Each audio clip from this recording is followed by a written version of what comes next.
नमस्कार दोस्तों।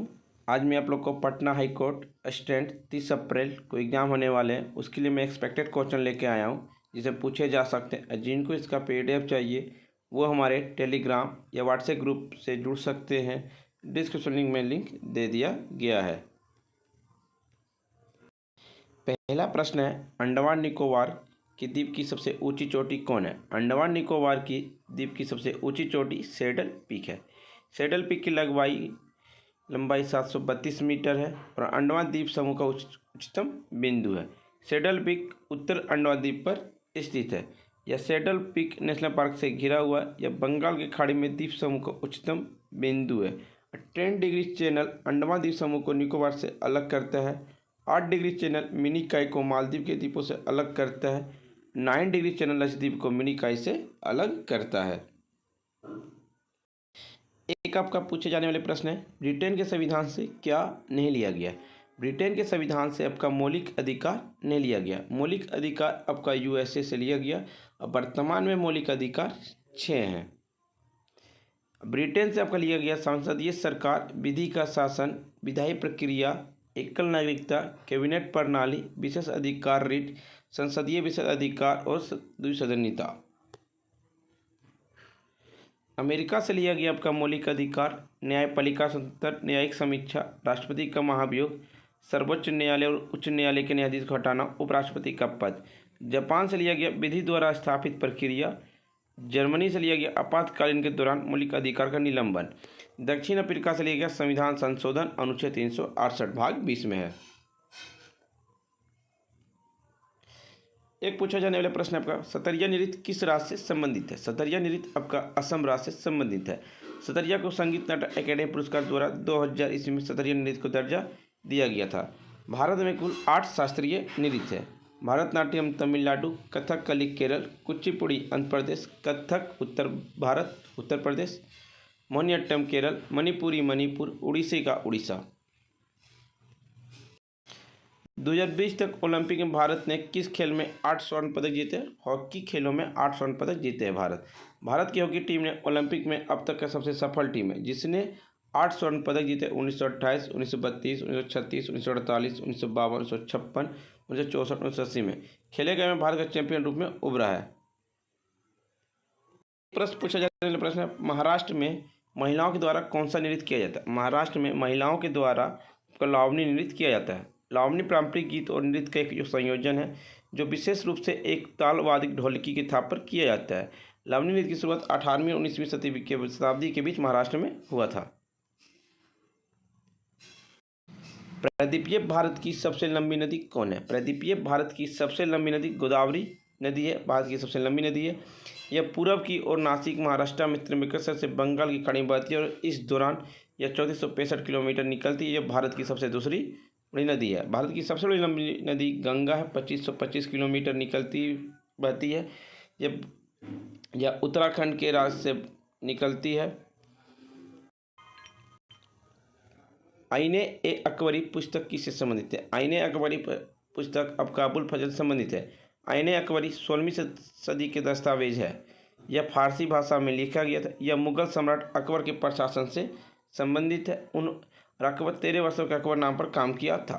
अकबरनामा 3 पुस्तकों में विभाजित है। पहली पुस्तक अकबर के पूर्वजों से संबंधित है। दूसरी में अकबर के शासनकाल की घटनाओं से दर्ज किया गया और तीसरी किताब आईने अकबरी दिया गया है। आईने अकबरी के प्रशासन में घरेलू मामले, सेना, राजस्व और साम्राज्य के भूगोल से संबंधित है। गुजरात और महाराष्ट्र से संबंधित अनुच्छेद कौन सा है? गुजरात और महाराष्ट्र से संबंधित अनुच्छेद 371 है। 1949 के तहत परिभाषित किया गया था। भारत के संविधान के भाग 21 एक देश और राज्य के संघ के रूप में भारत के संविधान से संबंधित कानूनों का संकलन है।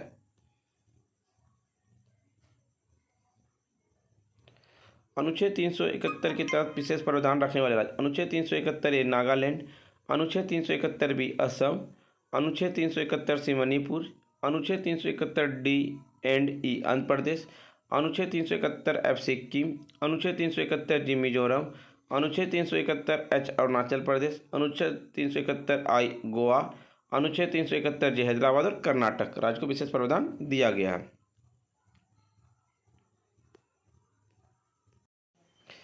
नीरज चोपड़ा ने किस खेल में गोल्ड मेडल जीते? नीरज चोपड़ा ने 87.5 मीटर भाला फेंक में गोल्ड मेडल पर कब्जा किए हैं। नीरज चोपड़ा का भाला फेंक से संबंधित है।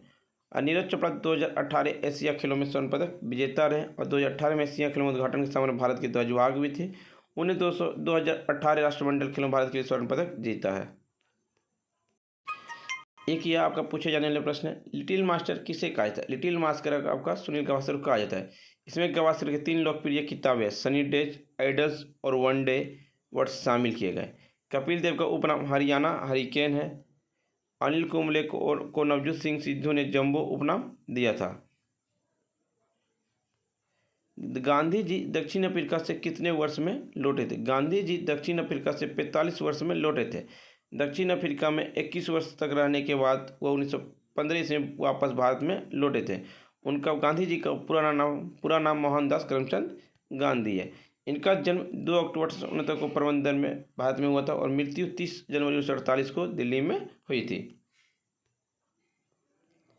फीफा वर्ल्ड कप 2022 के विजेता कौन है? फीफा वर्ल्ड कप 2022 के विजेता अर्जेंटीना है। 2022 का फीफा विश्व कप आपका कतर में हुआ था। यह अरब जगत में होने वाला पहला विश्व कप था। दक्षिण कोरिया और जापान 2002 में टूर्नामेंट के बाद यह पूरी तरह से एशिया में आयोजित दूसरा विश्व कप था। टूर्नामेंट अर्जेंटीना ने जीता। अर्जेंटीना ने फ्रांस को 4-2 से हराया। Federation international D football association FIFA की स्थापना 1904 ईस्वी में हुआ था।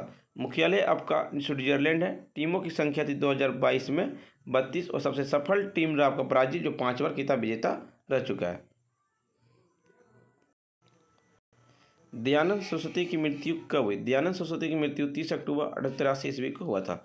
महर्षि दयानंद सरस्वती का जन्म 12 फरवरी 1824 ईस्वी को गुजरात भारत में हुआ था। इनकी मृत्यु 30 अक्टूबर 1883 को अजमेर राजस्थान। आर्य समाज प्रवर्तक और प्रमुख सुधारवादी सन्यासी थे। आर्य समाज की स्थापना 1875 ईस्वी में दयानंद सरस्वती ने किया।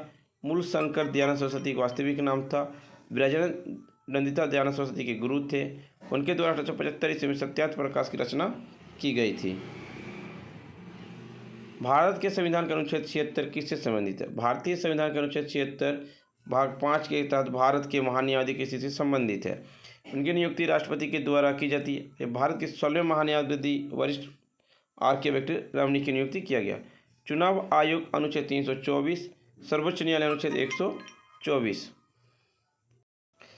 पिट्स इंडिया एक्ट कब आया था? पिट्स इंडिया एक्ट आपको 1784 ईस्वी में पिट्स के भारत अधिनियम पिट्स इंडिया एक्ट को पारित किया जाना चाहिए था, जिसका नाम ब्रिटेन के तत्कालीन युवा प्रधानमंत्री विलियम पिट के नाम पर रखा गया था। एक पूछा जाने वाला फ्रेंड्स आपका, सिंधु घाटी सभ्यता में कौन सा बंदरगाह था? सिंधु घाटी सभ्यता में आपका लोथल बंदरगाह था। लोथल सिंधु घाटी सभ्यता की कई खंडरों की खोज के लिए प्रसिद्ध है। लोथल साबरमती नदी और उसकी सहायक भोगवा नदी के बीच स्थित है। चावल की खेती में लोथल के हड़प्पा स्थल से जुड़ी हुई है। लोथल की खोज 1954 ईस्वी में हुई थी और लोथल शब्द का अर्थ है मृतकों का टीला। 2011 के जनगणना के अनुसार लिंगानुपात कितना है? 2011 के जनगणना के अनुसार भारत का लिंगानुपात 1000 पुरुषों पर 943 महिला है। विभिन्न राज्यों में भारतीय लिंगानुपात, केरल में 1084 1000 पुरुषों पर है। पांडिचेरी सबसे अधिक लिंगानुपात वाला केंद्र शासित प्रदेश है, 1000 पुरुषों पर 1037 महिला। तमिलनाडु आपका 1000 पुरुषों पर 996, आंध्र प्रदेश 1000 पुरुषों पर 993, छत्तीसगढ़ 991। सबसे कम लिंगानुपात वाला राज्य हरियाणा है आपका। कुतुब मीनार किस शैली पर आधारित है? ऐबक से तुगलक तक स्थापित शैली का विकास मीनार से काफ़ी स्पष्ट है। मीनार का नाम कुतुबुद्दीन ऐबक या सूफी संत कुतुबुद्दीन बख्तियार के काकी के नाम पर रखा गया। दिल्ली के प्रथम मुस्लिम शासक कुतुबुद्दीन ऐबक ने 1200 ईस्वी में कुतुब मीनार निर्माण प्रारंभ किया था, लेकिन केवल तहखाने को ही पूरा कर सके। उनके उत्तराधिकारी इल्तुतमिश ने 3 और मंजिलें जोड़ी और 368 में फिरोज शाह तुगलक ने 5वीं और आखिरी मंजिल का निर्माण किया और कुतुब मीनार जीत के 76 मीटर ऊंची मीनार हो चुकी थी। दक्षिण भारत की सबसे ऊंची चोटी कौन सी है? दक्षिण भारत की सबसे ऊंची चोटी अनाईमुड़ी है। अनाईमुड़ी भारतीय राज्य केरल में स्थित है। यह पश्चिमी घाट और दक्षिण भारत की सबसे ऊंची चोटी। अनाईमुड़ी की ऊंचाई 2695 मीटर है और फीट 8843 फीट। यह इडुक्की जिले के एर्नाकुलम जिले में सीमाओं की स्थित है। यह नाम इसे दिया गया क्योंकि यह चोटी एशिया की सबसे बड़ी जीवित एशियाई हाथी आबादी के साथ साथ नीलगिरी तहर पर गोर का घर है। डोडा बेटा नीलगिरी पहाड़ी की 2637 मीटर ऊंचाई वाला सबसे ऊंचा पर्वत है। गुरु शिखर 1722 मीटर ऊंचाई के साथ अरावली पहाड़ी की सबसे ऊंचा शिखर है। और महेंद्रगिरी उड़ीसा गजपति जिले के रायगढ़ उपखंड में एक पर्वत है, यह 501 मीटर की ऊंचाई पर पूर्वी घाट के बीच स्थित है। स्टैच्यू ऑफ यूनिटी कहाँ पर स्थित है? Statue of unity Sardar Vallabh भाई पटेल की प्रतिमा जिसे स्टैच्यू ऑफ यूनिटी के रूप में जाना जाता है, यह उद्घाटन गुजरात के नर्मदा जिले में किया गया था। यह स्प्रिंग टेम्पल बुद्ध चीन ऊंचाई को पार करते हुए लगभग 597 फीट 182 मीटर दुनिया की सबसे ऊंची मूर्ति है। फ्रेंड्स, वीडियो पसंद आई तो लाइक शेयर सब्सक्राइब जरूर करें और जिनको इसका PDF चाहिए वो हमारे टेलीग्राम या व्हाट्सएप ग्रुप पे जुड़ सकते हैं। डिस्क्रिप्शन लिंक दे दिया गया है।